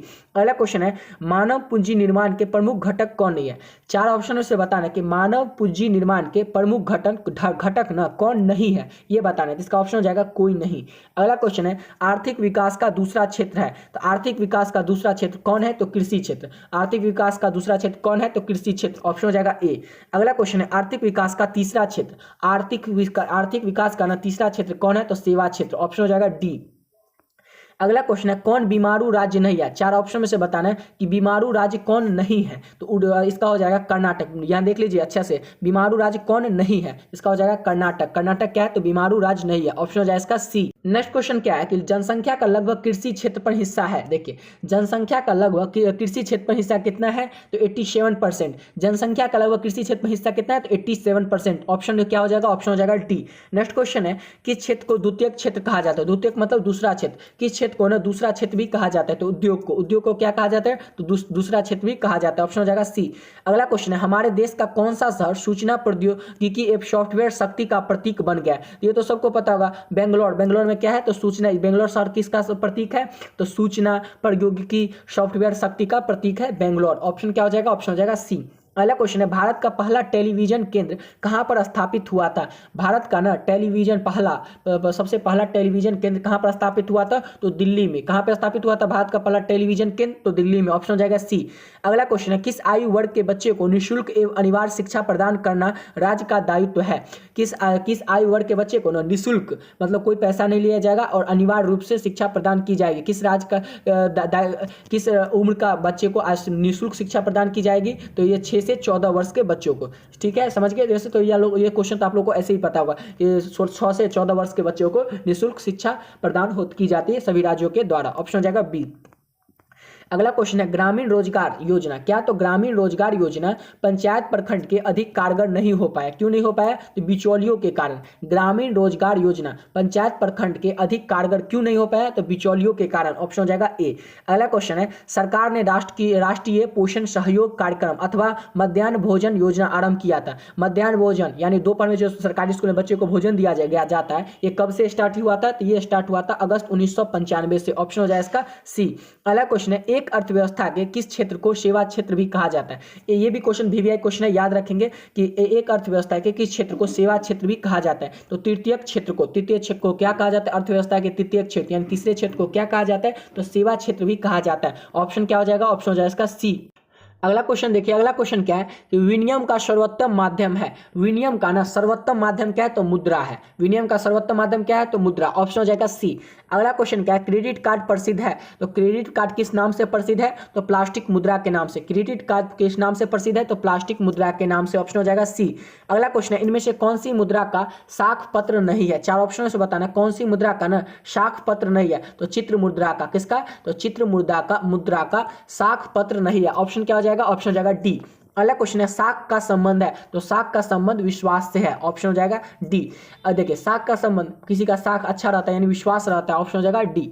अगला क्वेश्चन है, एटीएम का अर्थ होता है। तो एटीएम का अर्थ क्या होता है, तो स्वचालित टेलर मशीन। एटीएम का फुल फॉर्म पूछ रहा है, तो स्वचालित टेलर मशीन। ऑप्शन क्या हो जाएगा, ऑप्शन हो जाएगा ए। अगला क्वेश्चन है, भारत में वित्तीय वर्ष कहा जाता है। मतलब भारत में वित्तीय वर्ष कब से कब तक का होता है। नया साल तो जानते हैं 1 जनवरी से होता है, लेकिन वित्तीय वर्ष कब से कब तक होता है, तो ये 1 अप्रैल से 31 मार्च तक होता है। 1 अप्रैल से कब तक होता है, तो 1 अप्रैल से 31 मार्च तक भारत में वित्तीय वर्ष कहा जाता है। ऑप्शन हो जाएगा इसका सी, 1 अप्रैल से 31 मार्च तक। अगला क्वेश्चन है, राष्ट्रीय आय जाना जाता है। तो राष्ट्रीय आय किसके द्वारा जाना जाता है, तो आय गणना की विधि से भी, उत्पादन गणना की विधि से भी, व्यावसायिक गणना विधि से भी, यानी उपरोक्त सभी के द्वारा से क्या जाना जाता है, राष्ट्रीय आय जाना जाता है। ऑप्शन हो जाएगा इसका डी।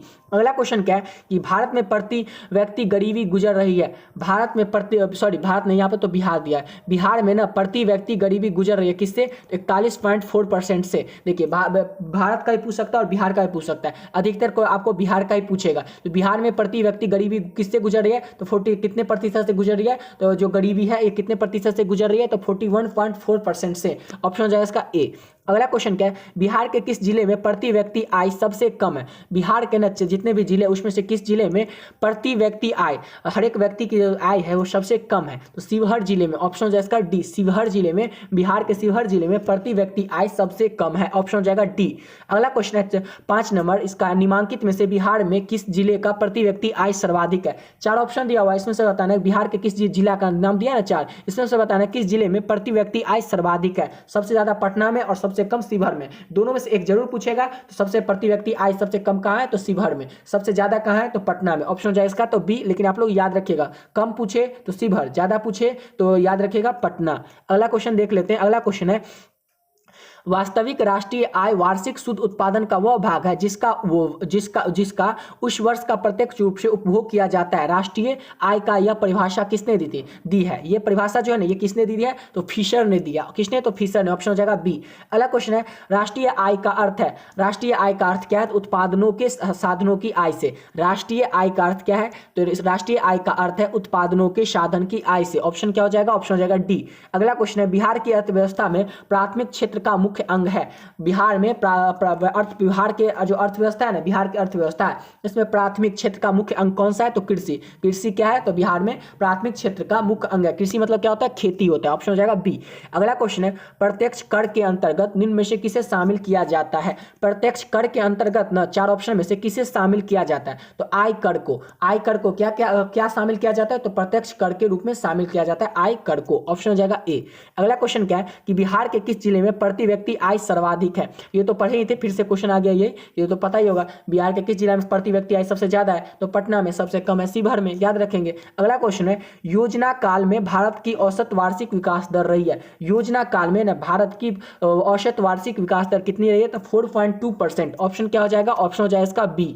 अगला क्वेश्चन देखिए। अगला क्वेश्चन क्या है कि वैश्वीकरण के मुख्य अंग है कितने हैं। वैश्वीकरण के ना मुख्य कितने अंग है, तो 4 अंग है। वैश्वीकरण के मुख्य 4 अंग है। ऑप्शन हो जाए इसका डी। अगला क्वेश्चन है, इनमें से कौन बहुराष्ट्रीय कंपनी नहीं है। 4 ऑप्शन दिया हुआ है, इसमें से बताना है कौन ना बहुराष्ट्रीय कंपनी नहीं है। तो पार्ले क्या है, तो बहुराष्ट्रीय कंपनी नहीं है। ऑप्शन हो जाएगा सी। अगला क्वेश्चन है, ग्राहक देखभाल सेवा के लिए प्रयोग किया जाता है। ग्राहक देखभाल सेवा के लिए प्रयोग क्या किया जाता है, तो कॉल सेंटर को। ये तो आप लोगों को पता ही होगा। अगला क्वेश्चन है, दूर संचार सुविधा नहीं है। 4 ऑप्शन में से बताना है दूर संचार सुविधा कौन नहीं है, तो संवाद क्या है, तो दूर संचार सुविधा नहीं है। अगला क्वेश्चन है, पूरे विश्व में आर्थिक वर्चस्व बना हुआ है, किसका बना हुआ है? तो अमेरिका का। पूरे विश्व भर में आर्थिक वर्चस्व किसका बना हुआ है? तो अमेरिका का। ठीक है, अगला क्वेश्चन देख लेते हैं, पार्ले समूह के थम्स अप ब्रांड किस बहुराष्ट्रीय कंपनी ने खरीद लिया? यहाँ पर होगा पार्ले, ठीक है ना। पार्ले समूह के थम्स अप ब्रांड जो है ये किस बहुराष्ट्रीय कंपनी ने खरीद लिया था? तो कोको कोला ने। ऑप्शन क्या हो जाएगा? डी हो जाएगा। अगला क्वेश्चन है, व्यापार अवरोधक का उपयोग किया जाता है, व्यापार अवरोधक का उपयोग किसके द्वारा किया जाता है? किसके लिए किया जाता है व्यापार अवरोधक का उपयोग? तो विकास के लिए। व्यापार अवरोधक का उपयोग किया जाता है विकास के लिए। ऑप्शन हो जाएगा ए। अगला क्वेश्चन है, नई आर्थिक नीति में किसे सम्मिलित नहीं किया गया है? नई आर्थिक नीति में ना किसे सम्मिलित नहीं किया गया है? तो इसका ऑप्शन हो जाएगा उपयुक्त सभी को, यानी उदारीकरण को, निजीकरण को, वैश्वीकरण को। क्या किसमें शामिल नहीं किया गया? तो नई आर्थिक नीति में इस तीनों को शामिल नहीं किया गया, उदारीकरण, निजीकरण, वैश्वीकरण, यानी ऑप्शन हो जाएगा डी, उपयुक्त सभी को। अगला क्वेश्चन है, उदारीकरण से तात्पर्य आखिर है क्या? तो उदारीकरण से तात्पर्य है अर्थव्यवस्था की मुक्ति, यानी ऑप्शन हो जाएगा इसका बी। अगला क्वेश्चन देख लेते हैं कि अंतरराष्ट्रीय व्यापार संबंधी नियमों को निर्धारित करने वाली संस्था कौन है? चार ऑप्शनों से बता रहे हैं, अंतरराष्ट्रीय व्यापार संबंधी नियमों को निर्धारित करने वाली संस्था कौन है? कौन है? तो इसका ऑप्शन हो जाएगा डी, इनमें से कोई नहीं।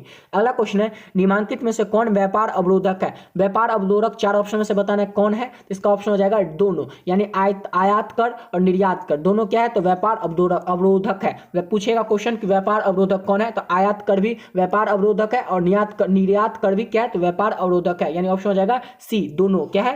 तो व्यापार अवरोधक है। इसी के साथ ही वीडियो यहीं पे कंप्लीट करते हैं। अगर आप लोगों को वीडियो अच्छा लगा तो प्लीज चैनल को सब्सक्राइब जरूर कर लीजिएगा, ताकि आने वाली वीडियो की नोटिफिकेशन आप लोगों को मिलती रहे। अगर आप लोग ये वीडियो शुरू से लास्ट तक जो देखे होंगे, जो लोग अगर बढ़ा के देखे होंगे उनको तो उतना समझ में नहीं आया होगा, लेकिन जो लोग आराम से बैठ के अच्छे से समझे होंगे, अगर आप लोग इतना समझ गए होंगे तो जितने भी क्वेश्चन आएंगे आपके एग्जाम में वो यहीं से आएंगे, ठीक है ना। वैसे भी क्वेश्चन आएंगे कितने? तो आएंगे 80, उसमें से बनाना बस 40 है। और इतना क्वेश्चन आप लोग पढ़े हैं, इतना देखें इस वीडियो को, एक घंटा से ऊपर का ये वीडियो है, तो इसमें से तो आपके सारे के सारे क्वेश्चन बन ही जाएंगे, ठीक है। तो चलिए मिलते हैं नेक्स्ट वीडियो में। अगर आप लोग को वीडियो अच्छा लगा तो चैनल को सब्सक्राइब जरूर कर दीजिएगा।